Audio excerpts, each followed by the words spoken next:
ভ্যাটের জালে দেশের মানুষকে দুর্বল না করে অন্তর্বর্তী সরকারকে বিকল্প খুঁজে বের করার আহ্বান জানিয়েছেন বৈষম্য বিরোধী ছাত্র আন্দোলনের আহ্বায়ক হাসনাত আব্দুল্লাহ।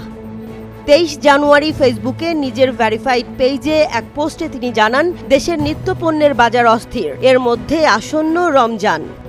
হাসনাত আব্দুল্লাহ তার পোস্টে লিখেছেন, সামনে রোজা আসছে, জনগণের জীবনকে সহনশীল পর্যায়ে রাখতে হবে, দ্রব্যমূল্য মানুষের নাগালের মধ্যে রাখতে হবে।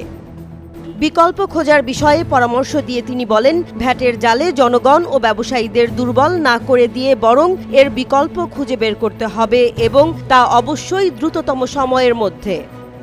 এর আগে 22 জানুয়ারি অন্তর্বর্তী সরকারের নানা সীমাবদ্ধতা ও অদক্ষতার বিরুদ্ধেও মানুষ আজ প্রকাশ্যে অবস্থান নিচ্ছে জানিয়ে ক্ষোভ প্রকাশ করেন জুলাই আন্দোলনের এই সমন্বয়ক। সেখানে তিনি আরও বলেছেন, সত্যিকার অর্থেই মানুষ অন্তর্বর্তী সরকারের অনেক সিদ্ধান্তে ক্ষুব্ধ।